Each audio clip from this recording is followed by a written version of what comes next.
Olá, 10 de julho de 2018, as principais notícias desta terça-feira estão aqui na TV Difusora.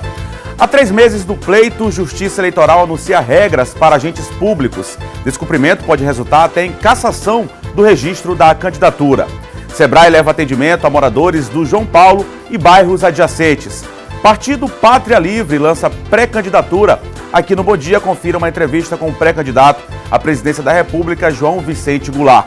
Flávio Dino e mais 10 governadores denunciam parcialidade e perseguição de Moro contra Lula. E mais carreata e festa para os campeões do Nordeste. Comemoração tricolor só terminou na noite desta segunda-feira. O Bom Dia Maranhão aqui pela TV Difusora está começando agora.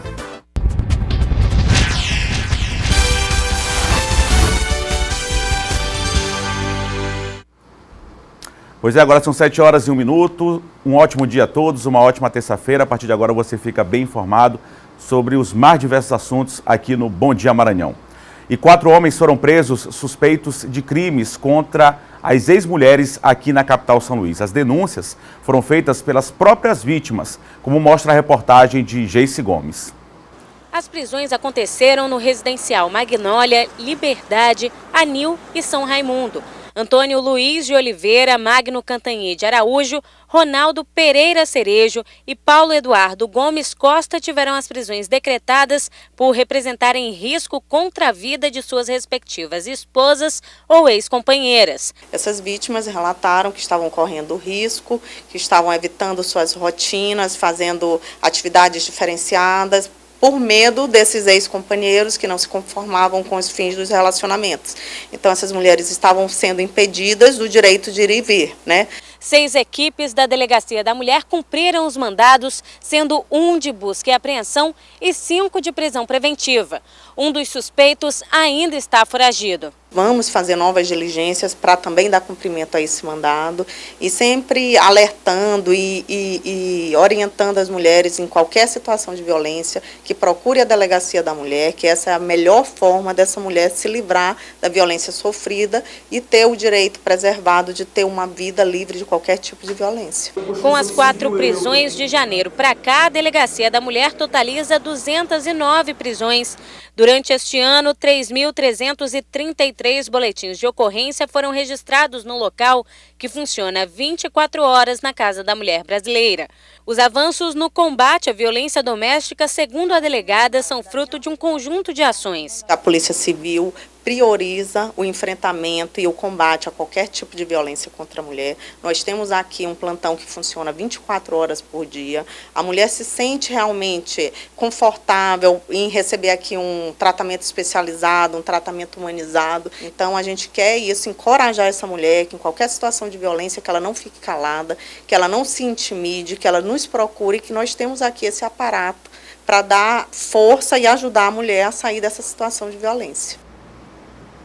Pois é, e ainda sobre esses avanços, já foi aprovado até aqui na Câmara Municipal de São Luís a gratuidade no transporte público para essas pessoas, essas mulheres que são vítimas de violência, mas até agora essa lei ainda não está sendo aplicada aqui na capital São Luís, o que é lamentável. Lamentável também são esses casos, infelizmente, ainda muitos casos de violência contra a mulher. As mulheres têm criado mais coragem, têm denunciado mais, mas o ideal é que não fossem registrados tantos casos de violência contra a mulher. Fala também da importância dessa reestruturação da Delegacia Especial da Mulher, a Casa da Mulher Brasileira, esses vários instrumentos para atender essas vítimas, que passam não só pelo trabalho policial, mas também de assistência social, de psicólogo, esses multiprofissionais que trabalham com esses casos. Agora são 7 horas e 4 minutos e empresários de pequenos negócios do João Paulo e bairros adjacentes aqui na capital estão recebendo consultorias, capacitações e visitas técnicas do Sebrae. É a segunda edição deste ano de um projeto que leva esse tipo de serviço onde o empreendedor está. Desde que saiu do emprego, a Elisângela passou a vender lanches na porta de casa. Disposta a formalizar o negócio, que começou há pouco mais de um mês, ela veio até esse estande no Sebrae, montado na Avenida Kennedy, para saber como deve proceder. É importante a gente estar formalizada porque caso aconteça alguma denúncia, vigilância sanitária ou coisa assim que possa me prejudicar, o Sebrae, se eu estiver formalizada, eu tenho um respaldo, né? Então eu acho importante, por isso que eu vim atrás. A segunda edição do Sebrae nos Bairros é voltada para pequenos empreendedores do João Paulo e bairros adjacentes. A ação tem como objetivo aproximar a instituição dos potenciais clientes que existem na região, seja para orientar a formalização de negócios, realizar consultoria para melhorar a gestão de empresas ou apenas orientar o acesso a microcrédito. O bairro do João Paulo tem uma variedade de empreendimentos comerciais. O principal segmento está relacionado à venda de confecções, que corresponde a 26% dos negócios mapeados. Aqui também existe uma das feiras mais tradicionais da cidade. Ao lado do bairro, na Avenida Kennedy, outro corredor de negócios que pode ser mobilizado para essa ação do Sebrae. Durante a semana também será realizada uma série de palestras e capacitações abertas ao público, que poderá participar, por exemplo, de oficinas de produção de pães artesanais ou de como montar uma vitrine bonita e simples para uma loja. Então é uma novidade, esperamos dessa forma estar atraindo os empresários e os empreendedores para cá, para a ação do Sebrae essa semana, com o objetivo de mantê-los informados sobre assuntos diversos do mundo empresarial. Pois é, o João Paulo, que é um dos bairros aqui de São Luís, com um dos maiores centros comerciais aqui da capital, e é importante se discutir essa questão do empreendedorismo. Se fala tanto desse assunto no país, é importante estar se discutindo esse assunto com essas classes empresariais, também envolvimento do poder público, envolvimento das instituições que trabalham com esse tipo de assunto muito importante para a cidade. Confira agora o nosso giro de notícias. Em Água Doce do Maranhão, bandidos tentaram explodir um caixa eletrônico de uma agência bancária. De acordo com a polícia militar, os suspeitos arrombaram o piso onde estava o cadeado da porta metálica e a levaram. Em seguida, tentaram explodir o caixa eletrônico. Sem êxito, deixaram o local. Foram vistos 3 homens em motos. Ninguém foi preso. O gerente do banco foi procurado pela polícia para prestar depoimento. 4 pessoas foram presas na manhã de ontem, após terem praticado um assalto em um posto de combustível no bairro Araçagi, em São José de Ribamar, na região metropolitana de São Luís. Os detidos foram identificados como Rafael Carvalho Boas, de 30 anos, Tiago Nogueira Souza, de 24 anos, Terrisson Magno Lopes Sodré, de 19 anos, e Denebrian Monteiro Santos, soldado de 21 anos de idade. Segundo informações da Polícia Militar, Denebrian Monteiro Santos é soldado da Aeronáutica. Os 4 homens estavam em um veículo modelo Agile cor prata. Com eles, os policiais encontraram 2 armas de fogo.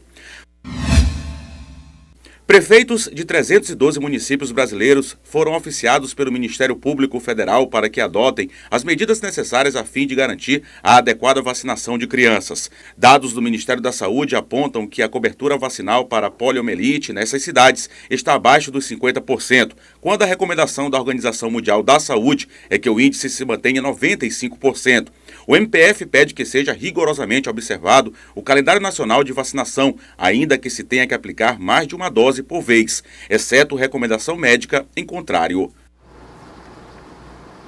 Agora são 7h08 e no próximo bloco, o Partido Pátria Livre lança pré-candidatura. Aqui no Bom Dia, confira uma entrevista com o pré-candidato à presidência da República, João Vicente Goulart. E mais, Flávio Dino e mais 10 governadores denunciam parcialidade e perseguição de Moro contra Lula. Agora são 7h09, o Bom Dia Maranhão volta já.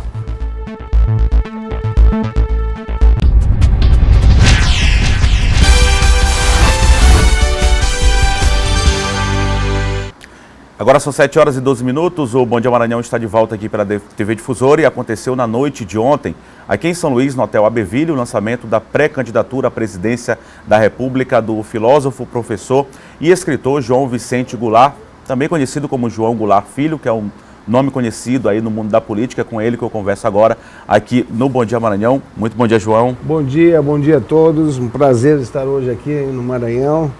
Essa terra que nos recebe com tanto carinho e amor. Muito obrigado por essa presença aqui com vocês. Muito obrigado pela sua presença aqui também aqui no Bom Dia Maranhão. Como eu disse, só lembrando, é João Vicente Goulart, mas no mundo político, no TSE, está assinado como João Goulart Filho. Isso. Goulart Filho. Ontem foi a questão do lançamento da pré-candidatura, mas só aqui no estado do Maranhão. O senhor já vem trabalhando essa pré-candidatura há algum tempo, né? Na verdade, nós já estamos no começo o partido decidiu que teria candidatura presidencial, a primeira do partido, um partido em formação, e para nós foi uma grande honra, né, portarmos esse desafio de sermos candidatos aí à presidência da República, resgatando toda uma história, resgatando toda uma trajetória política do nacional-desenvolvimentismo que foi interrompida em 1964, através do golpe de Estado aqui no país, e que impediu,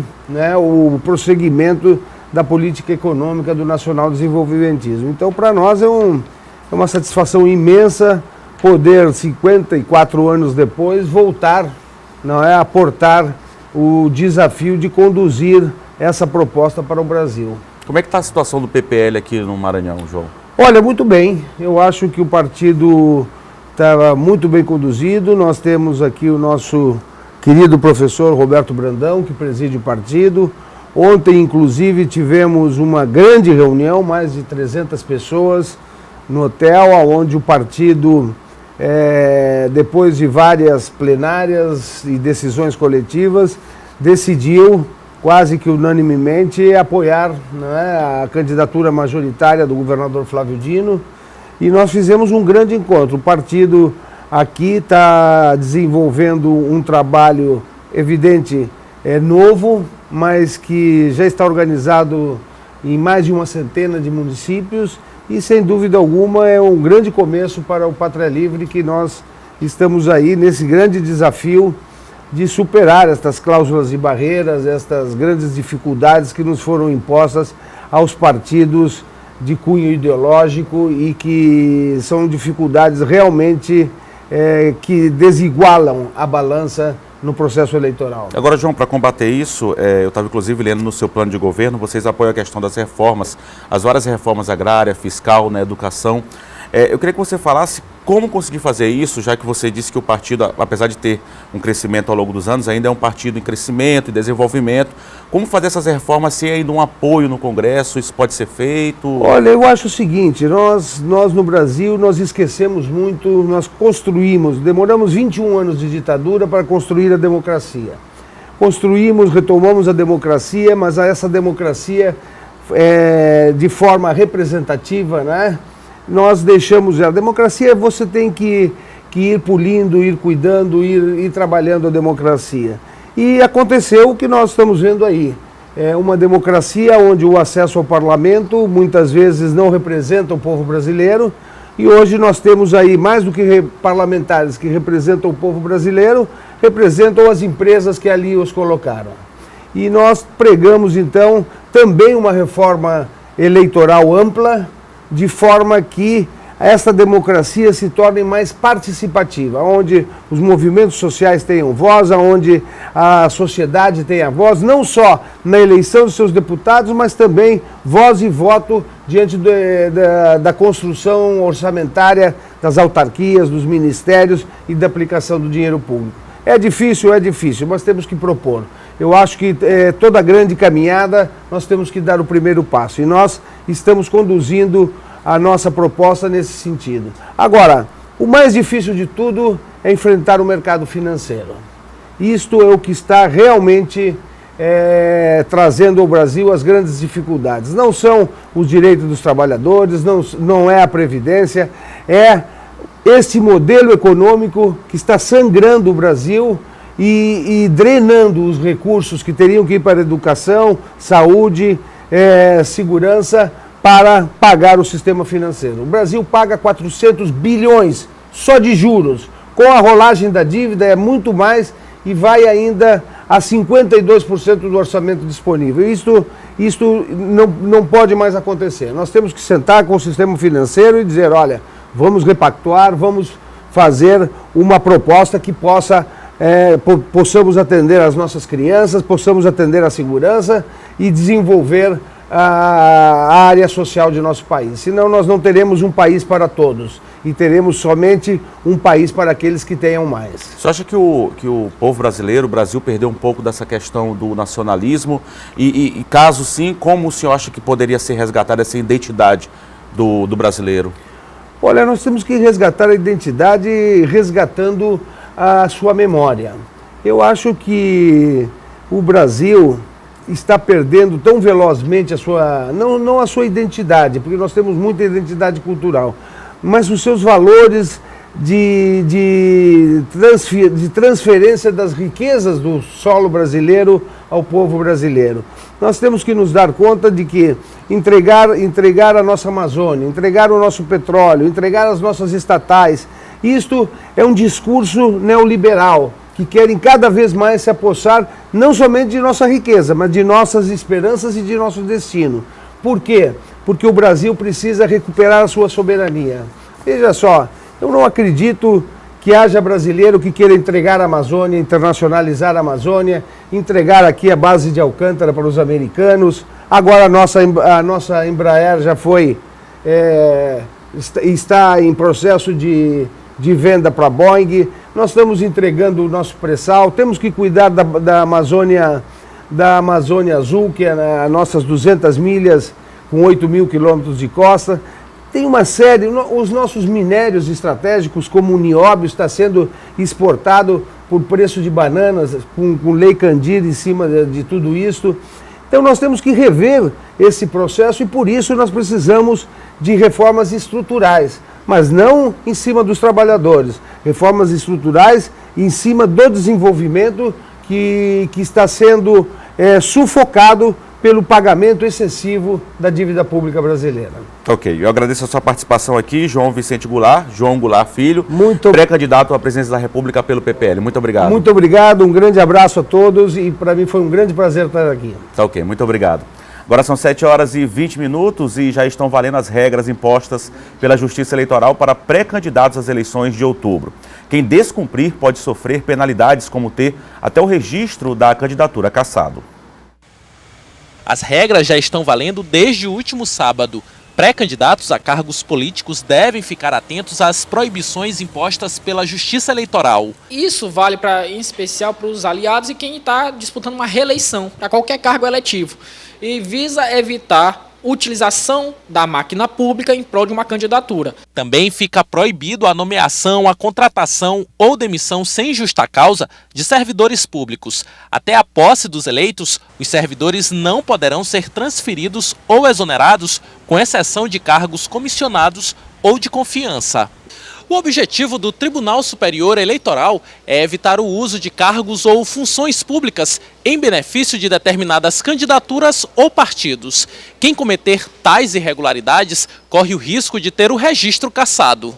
Além das ações de fiscalização do Tribunal Regional Eleitoral do Maranhão, a população também tem papel fundamental em denunciar, caso identifique pré-candidatos em desacordo com estas recomendações. O eleitor, ele tem que ser o principal fiscal. O eleitor tem que fiscalizar seus candidatos, fiscalizar a política em si e votar de forma adequada, votar com consciência política, porque o voto é a principal arma de uma democracia justa, da democracia que a gente quer transformar a democracia brasileira.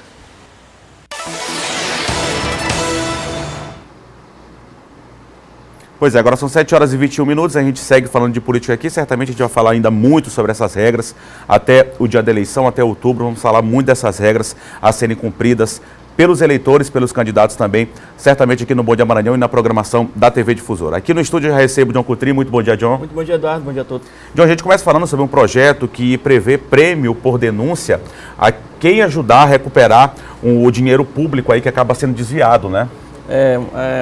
Uma iniciativa muito importante e interessante, lá proposta no projeto do senador Valadares, lá do PSB. Ele propôs isso no Senado Federal, esse PLS, que propõe o seguinte, que a partir de uma denúncia em que for comprovada irregularidade e que gere ressarcimento ao erário público, a pessoa que denunciou tenha uma parte desse dinheiro. Por exemplo, ele faz uma denúncia contra um prefeito e aí esse cidadão que fez essa denúncia é comprovada a irregularidade e o prefeito é condenado a pagar o ressarcimento ao erário público pelo que ele desviou. Por exemplo, 1 milhão, ele pode receber numa faixa de 5% a 25% desse valor. É um projeto, claro, que ainda vai estar sendo analisado em comissões do Senado, mas é uma importante iniciativa porque já se faz isso nos Estados Unidos. Por exemplo, lá já foram recuperados 22 bilhões a partir dessa iniciativa, desse projeto. Então, é muito interessante que isso seja aprovado no Senado e seja colocado em prática. O que acontece? É claro que há uma proteção contra o denunciante, né? Toda aquela proteção contra ele, contra os familiares, e não é delação premiada, não é diferente de delação premiada, porque o cidadão não tem nada a ver nem com a pessoa citada, ou seja, ele não vai ter nada a ver com o partido, com a pessoa citada no caso. E a partir da denúncia vai haver uma investigação claro, também, né, John? A partir da denúncia, uma investigação, e se for comprovada, claro, a irregularidade, e aí a gente sabe, todos os dias, Eduardo, nós aqui, todos os dias aqui no Bom Dia Maranhão, nós falamos de denúncias que o MP entrou com uma ação a partir de uma denúncia, e que o MP pede ressarcimento, né, por parte do prefeito, que varia 1 milhão, 2 milhões, que ele devolva, e a partir disso, o cidadão que fizer essa denúncia, que faça essa denúncia, ele receberia um percentual desse montante, desse dinheiro recebido.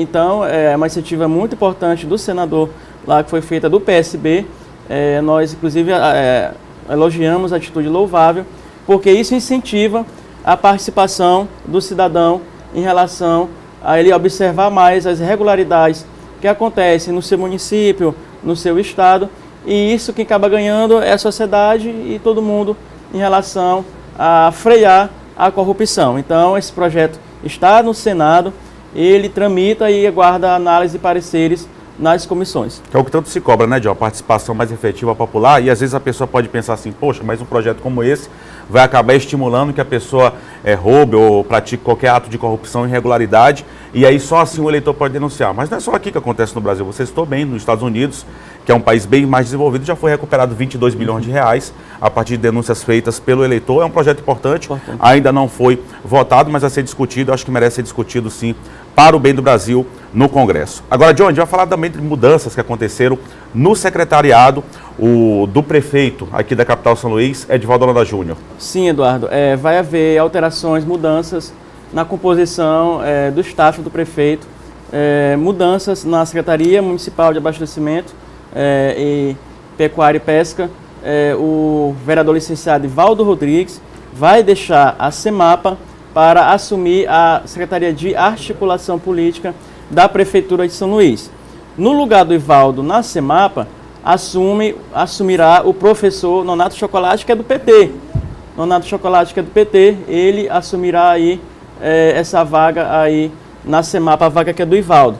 Então, essas alterações, por exemplo, quinta-feira é prevista a saída do Ivaldo da CEMAPA, ele deixa o cargo e vai para a articulação política. Já depois de amanhã, no caso, né? Isso, a articulação política que vinha sendo ocupada pelo deputado J. Pinto. Só que o J. Pinto é pré-candidato novamente à Assembleia Legislativa, ele tinha que deixar o cargo se desincompatibilizar. Então, o cargo ficou vago na articulação política.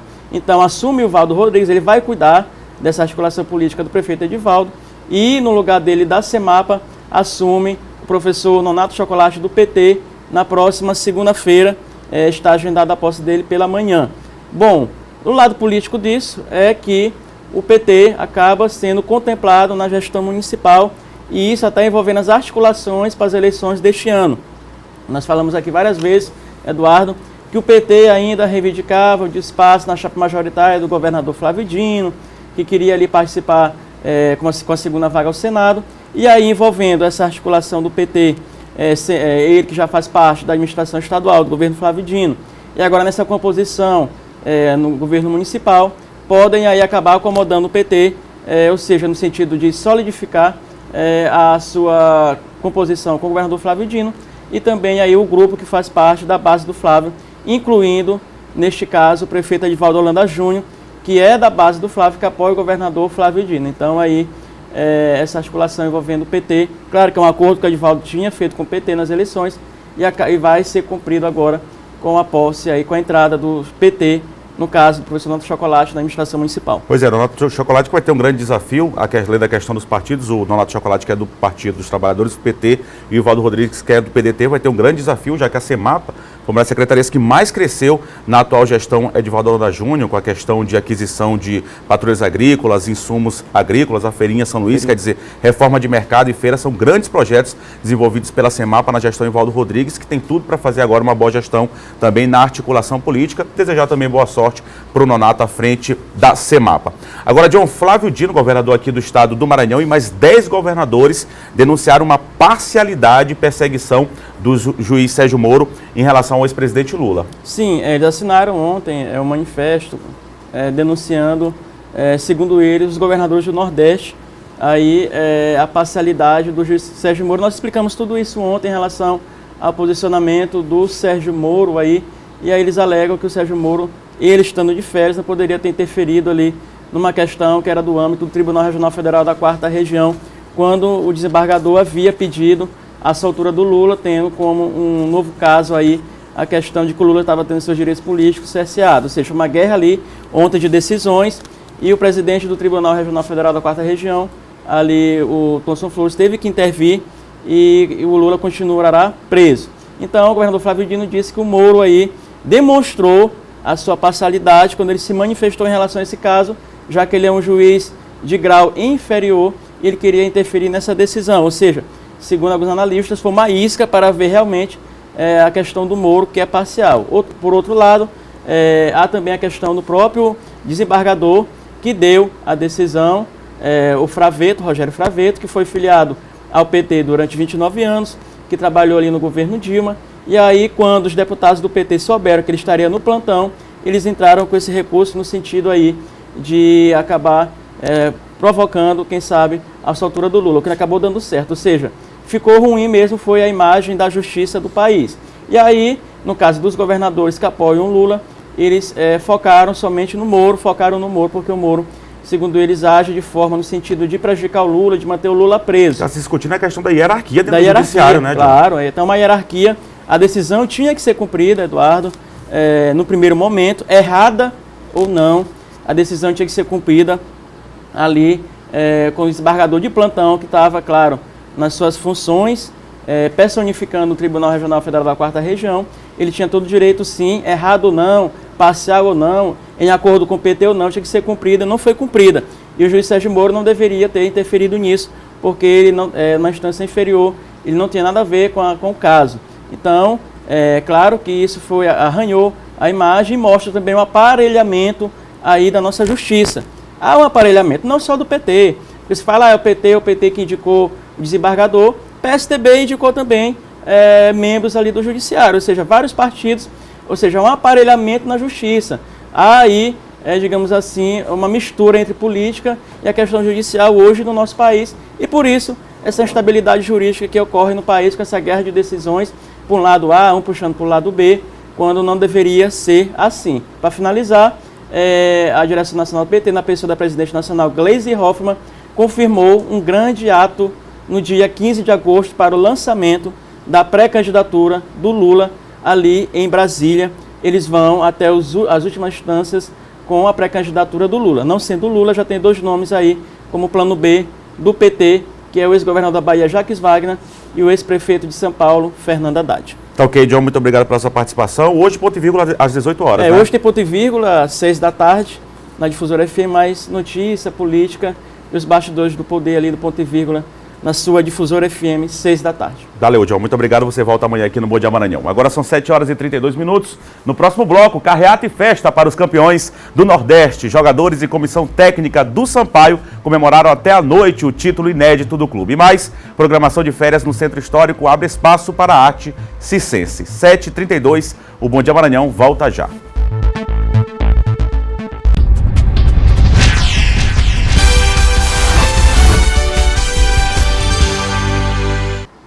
Bom Dia Maranhão está de volta pela TV Difusora, agora são 7 horas e 35 minutos e a gente volta falando de esporte.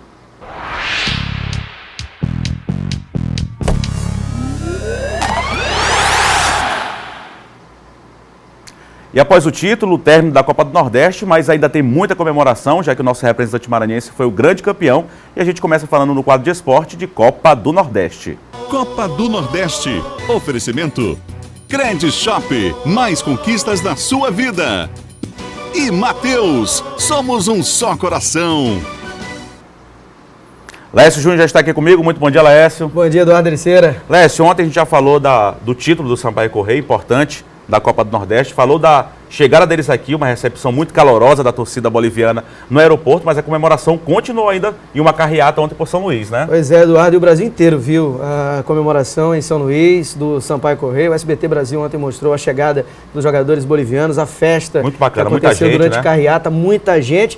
E a primeira vez, eu acho, em toda a história de uma comemoração de título no Maranhão, que ela dura quase ou mais do que 24 horas. Porque se você fizer a conta, a torcida começou a comemorar meia-noite, já estava lotado o aeroporto na véspera da chegada. Na verdade, desde sábado, né, com o título, né, Léo? Desde sábado com o título, e aí meia-noite de segunda-feira, 0 hora de segunda-feira, já estava lotado o aeroporto Hugo da Cunha Machado na expectativa da chegada dos campeões. E essa festa teve início no aeroporto às 0 hora de segunda-feira, mas não teve hora para acabar, não. Confira como foi. A festa que o torcedor começou na madrugada só parou à noite. O torcedor do Sampaio Corrêa não se cansou de mostrar o orgulho pelo campeão do Nordeste. É uma emoção inenarrável, né? Pela essa conquista inédita para o futebol maranhense e levando ainda mais a expressão do nosso clube Sampaio Corrêa. A tarde foi de carreata pela capital. Aos poucos, a torcida boliviana ia tomando conta do portal de entrada de São Luís. E na carreata boliviana tem essa relíquia, ó. 45 anos, tem esse manto do time tricolor. Muito bem guardado pelo seu Borralho, né, Borralho? Com certeza, Lécio. Essa camisa aqui é do meu pai. Ele também foi Gojoba, aquele pessoal, entendeu? É uma relíquia que meu pai deixou pra mim. Morreu, essa aqui vai morrer comigo. Com vocês, a bike boliviana do Tubarão. O Sampaio tirou toda a confusão do meu coração. A seleção perdeu, mas a gente trouxe a taça. Todos os ritmos para uma trilha sonora que marca a vida de toda essa gente. Sampaio Corrêa, a Bolívia querida de maior torcida desse Maranhão. Muitas são as versões do hino do Sampaio Corrêa. A Bolívia querida de maior torcida deste Maranhão. A provocação aos baianos e ao maior rival, claro, não poderia faltar. Um minuto de silêncio para o voto que está morto. Ainda no aeroporto, um dos heróis do título inédito explicou o milagre do último minuto. Perigoso, pode pegar o preço alto do time do Sampaio Corrêa, o direito tá lá, a bola vai entrando e sai! Qual foi a parte do corpo que fez aquela defesa do final do jogo, Andrei? Aqui, ó. Meu pai tá gordinho, tô não, filho. E ali só torceu pra bola sair e pra comemorar depois. Cara, foi uma coisa de louco. No sábado, o palco armado para o Pissirico ficou vazio depois do jogo. Quem comandou a festa mesmo do título da Copa do Nordeste com direito à presença da taça de campeão, a ilustre orelhuda, foi o Gargamel. Por ironia, um bom baiano, mas torcedor apaixonado pelo Sampaio Corrêa. E foi assim, na Praça do Pescador lotada, em um dos cartões postais da Ilha do Amor, o massagista Joel e a multidão de tricolores encerraram a comemoração do maior título da história do Sampaio Corrêa. Sampaio Corrêa, a Bolívia querida de maior torcida deste Maranhão. Sampaio Corrêa. Carnaval tricolor, carnaval boliviano na Avenida Litorânea. Uma grande festa, Eduardo Ericeira, e merecida. Quanto mais comemorar, melhor. É o maior título da história do Sampaio Corrêa. A TV Difusora realmente acreditou na Copa do Nordeste. Ela veio para a transmissão em canal aberto pela primeira vez para todo o estado do Maranhão e foi um grande sucesso, índices elevadíssimos de audiência. A grande final, então, né? A grande final, o Maranhão parou para assistir. A grande final e os telões, né? Os agradecimentos, com certeza, de toda a equipe que idealizou esse projeto, do diretor, aquele que estava lá por trás das câmeras fazendo. E eu falei ontem do carinho da população, não só dos torcedores do Sampaio, mas dos torcedores maranhenses que acompanharam a Copa do Nordeste aqui pela TV Difusora, o carinho com as nossas equipes, com a gente que estava na rua. Você foi à rua e acompanhou como estava essa expectativa. Agradecer as pessoas pelo carinho, isso é muito importante. E ontem eu fui para o Corpo a Corpo, nessa reportagem que eu acompanhei a carreata do Sampaio Corrêa. Impressionante, nunca as pessoas tinham tanto falado de um trabalho feito por mim como aconteceu em relação à decisão da Copa do Nordeste. E um trabalho como um todo, parabenizando toda a equipe da TV Difusora, que pôde dar essa oportunidade para que o torcedor do Sampaio Corrêa acompanhasse de graça, em canal aberto, a grande final da terceira mais importante competição do país. Primeira do semestre, a mais importante do primeiro semestre e o maior torneio regional do planeta, não só do Brasil. Que foi coroado com título, a transmissão aqui da TV Difusora, coroado com o título do nosso representante maranhense, o Sampaio Correia. E a torcida tem mais do que comemorar mesmo. É um título importante, você disse, o Sampaio que é tricampeão brasileiro, que é um campeonato também importante. Na verdade, 3 campeonatos importantes, o Sampaio que é tricampeão brasileiro, mas a Copa do Nordeste também é uma importância muito grande. Agora, as atenções voltam para a Série B também, né? A Série B, né? Chega de festa, agora é treinamento, já pegando o CSA sexta-feira, né? A partir de hoje, treinamento, foco no CSA. O Sampaio está na fase de oitavas de final da Copa do Brasil do próximo ano. Não tem mais aquele problema. Também. Já com uma boa verba, a verba que o Sampaio vai receber para jogar a Copa do Brasil no que vem é maior do que qualquer edição que o Sampaio já tenha participado em relação ao que diz respeito ao rateio, que é a divisão para os clubes. E vamos falar da Série B. O Sampaio volta a campo na sexta-feira contra o CSA. O Sampaio tem um jogo a menos. O Sampaio vai entrar em campo pela 14ª vez. Só que a 15ª rodada já começou. Tivemos 2 jogos ontem. O Oeste venceu o Figueirense jogando fora de casa por 2-1. O Oeste está em 10º na tabela com 21 pontos. O Figueirense saiu do G4, está em 7º com 22. E o Guarani derrotou o Coritiba. O Guarani agora figura entre os 4 melhores. Confira os gols. Na próxima fase da Série D, o Imperatriz terá pela frente o 13 da Paraíba. Primeiro jogo em Imperatriz, segundo jogo em Campina Grande. Do outro lado, teremos o duelo entre São José do Rio Grande do Sul e Ferroviário de Fortaleza. Primeiro jogo no Ceará, segundo jogo no Rio Grande do Sul. Pois é, então os confrontos definidos aí da Série D do Campeonato Brasileiro, confrontos, tinha o jogo ainda, vamos ver como foi a classificação do Ferroviário. O Ferroviário classificou nos pênaltis diante da equipe do Campinense. Confira como foi a classificação do Ferroviário e depois eu vou confirmar aqui os confrontos da Série D do Campeonato Brasileiro. Veja aí. Golaço de Pará, cobrando falta no ângulo aos 3 minutos de jogo. O empate do Coritiba vem aos 43 minutos do primeiro tempo com Guilherme Parede, de cabeça.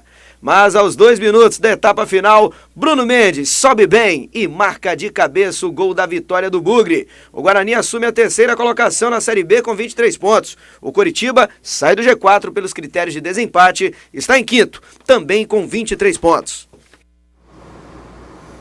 Pois é, agora entrou o Coritiba, né? E agora há pouco entrou o confronto da Série D. Eu vou confirmar para você, o Campinense ele perdeu para o Ferroviário, ganhou no tempo normal de 1-0 e nos pênaltis acabou sendo derrotado. E o Guarani com essa vitória entrou no G4 da Série B do Campeonato Brasileiro, é mais ou menos essa a história. A próxima fase da Série D nós teremos os confrontos entre Imperatriz e o 13 da Paraíba, também teremos o confronto entre o Ferroviário e a equipe do São José. Serão os jogos que irão acontecer pela próxima fase da Série D do Campeonato Brasileiro, essas partidas que irão movimentar a sequência do Campeonato Brasileiro. Imperatriz, que começa decidindo em casa, primeira partida vai ser em casa contra o 13 e vai fechar jogando em Campina Grande. Com um detalhe, nesses acessos todos, o Robson Simplício, ex-jogador do Sampaio Correia, conseguiu acesso com a equipe do Ferroviário da cidade de Fortaleza. E o técnico do 13 é o Flávio Araújo, também que é conhecido da torcida maranhense. Campeoníssimo, o técnico Flávio Araújo, de agora o Imperatriz. Conquistados importantes. Vai enfrentar agora o time do Imperatriz, o Cavalo de Aço, enfim. É algo interessante nessa sequência, né? É a força de algumas figuras importantes no que diz respeito ao Campeonato Brasileiro nas divisões de acesso, sendo novamente premiada com a conquista de voltar à Série C do Campeonato Nacional. O Flávio, que para alguns é o maior técnico da história do Sampaio.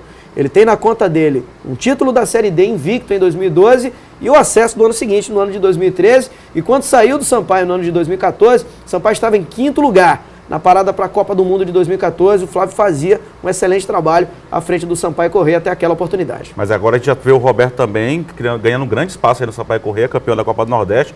Se conseguiu o acesso para a Série A também, hein, Laércio? É a nossa torcida para o bem do futebol maranhense, ainda mais o Sampaio que já ganhou a Copa do Nordeste, quem sabe não consiga aí também o acesso. Lembrando que os 4 times, o 13, o Imperatriz, o São José e o Ferroviário já garantiram vaga para a Série C e agora só disputam um título, né? E tem a questão também da vaga na Série D, porque o Moto e o Imperatriz iriam jogar a Série D do Campeonato Brasileiro como campeão e vice do estado.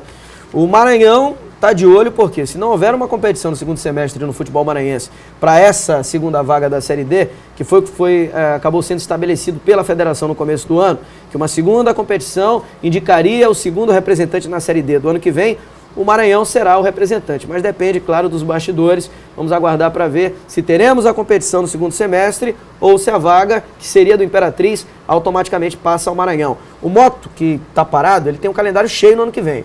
O Moto vai jogar a Copa do Brasil, volta a Copa do Nordeste como campeão estadual e vai jogar o campeonato estadual. Enfim, tem muitas competições e o brasileiro da Série D, na próxima temporada. E no segundo semestre, a Série D do Campeonato Brasileiro, que não vai ser tão corrida como foi esse ano por causa da Copa do Mundo. Enfim, o Moto tem tempo agora para se planejar visando a próxima temporada. E o próprio Maranhão Atlético Clube, não é? Seria um sonho ter pelo menos 2 equipes na Série C, já pensou? Tem que se preparar. Agora, lembrando que tem festa hoje também na Imperatriz, viu? Festa do acesso à Imperatriz, semelhante a essa que teve do Sampaio. Os torcedores cavalinos também vão fazer a maior festa lá no município de Imperatriz. E a chegada amanhã, aqui no Bom Dia Maranhão, a cobertura completa, com carreata pela cidade, a festa do time do Cavalo de Aço que conseguiu subir para a Série C do Campeonato Brasileiro, Eduardo. Vamos mostrar aqui, com certeza. Valeu, Lécio, muito obrigado. Você volta amanhã aqui no Bom Dia Maranhão. Um abraço, bom dia. Valeu, agora são 7h47. Confira agora a previsão do tempo aqui na capital São Luís e no interior do estado.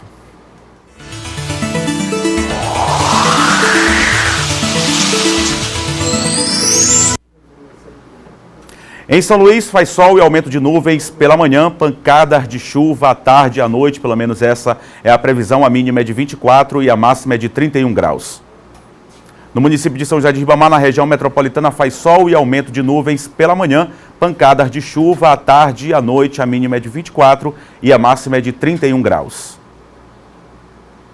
No município de Caxias, faz sol e aumento de nuvens pela manhã, também a previsão é de pancadas de chuva à tarde e à noite. O tempo fica aberto, a mínima é de 26 e a máxima é de 33 graus. Vamos acompanhar agora aqui no Bom Dia Maranhão como fica a tábua de marés para esta terça-feira.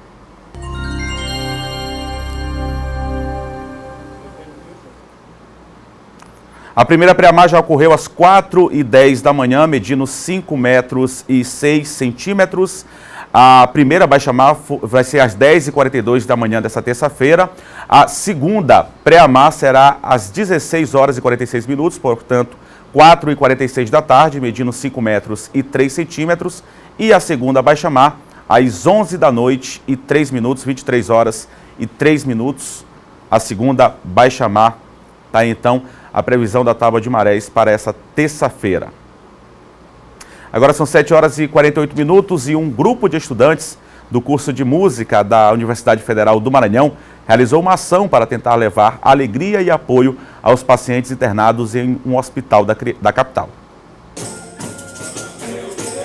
De corredor em corredor, os músicos vão fazendo a festa. No repertório, toadas de boi e outras canções juninas, que tem tudo a ver com a nossa cultura. Em cada olhar, é possível traduzir a alegria trazida com a visita. É uma alegria, porque pelo menos distrai a gente um pouco, né? É bom, de vez em quando, ter assim uma cantoria aqui pra gente, para animar um pouco. É bom, é muito ótimo, a gente se distrai um pouco, é uma alegria pra gente. Além dos pacientes, a música também promove momentos de distração aos acompanhantes. Eles já vêm aqui, já estão doentes, estão precisando de carinho e tudo. E acontecendo uma ação dessa vai alegrar bastante, viu? Tanto o paciente como o ambiente. Nesta enfermaria encontramos seu João Pereira, que está internado há mais de 6 meses, depois de ter sofrido um acidente vascular cerebral. Muitos movimentos estão limitados. Ele também não fala, mas visivelmente ficou emocionado com a visita dos músicos. Ele ficou muito alegre, quando ele olhou, ele fez assim, aí eu abri a cortina nele, ficou reparando, aí eu digo, olha, ele vai ficar contente. Aí eu abri, ele começou a chorar, então para mim é motivo de grande alegria, porque meu irmão era cantava essas coisas. Ele era cantador de grupo de boi mesmo, lá de um rapaz lá de Perimirim, e eu gostei muito dele olhar. A música tem o poder de deixar o ambiente hospitalar mais leve, menos tenso, além de auxiliar no tratamento desses pacientes que só desejam se recuperar o mais rápido possível e voltar para casa. Dentro da saúde mental, ela trabalha justamente esse equilíbrio orgânico e mental, facilitando o bom humor, a questão do próprio paciente aderir melhor ao tratamento. A ação envolve estudantes do curso de música da Universidade Federal do Maranhão, que dedicam um pouco do tempo e da arte no intuito de encher de esperança, ou ao menos arrancar um sorriso de quem está lidando constantemente com a dor e o sofrimento. A música é isso, é muita esperança, é muita alegria. E é isso que nós, do curso de música da UFMA, vamos fazer aqui, trazer alegria, trazer esperança a essas pessoas, nesse momento de muita dor, né?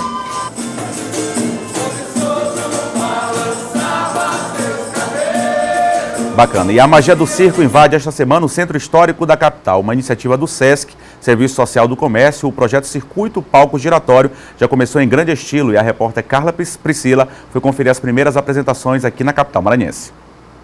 Uma alegria que contagia todas as gerações. É um mundo de diversões, nós temos contato com pessoas que são circenses, que é a nossa vizinha, e ela fez o convite para a gente poder vir prestigiar o espetáculo.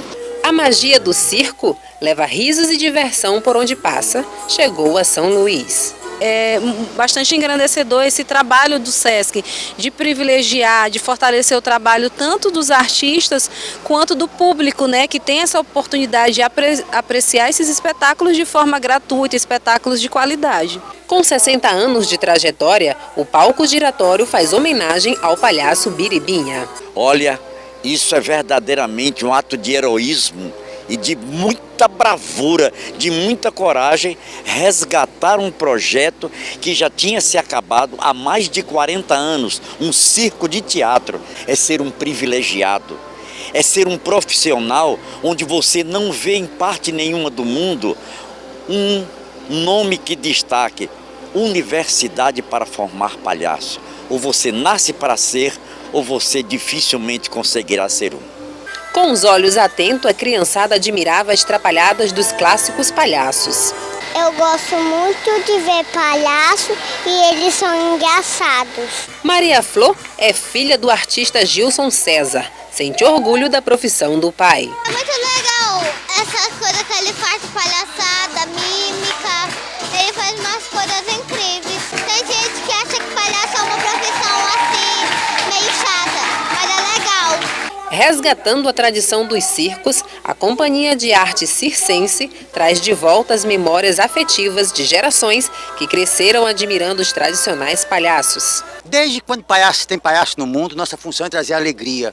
O mundo vai fazendo essas coisas escalatológicas, mas a gente está aqui para trazer alegria e brincar com a galera. Estou dizendo aí que eu sou mais antiga, isso é maravilhoso, né? É muito bom, eu me sinto assim maravilhada. Magia do circo. A todos uma ótima terça-feira.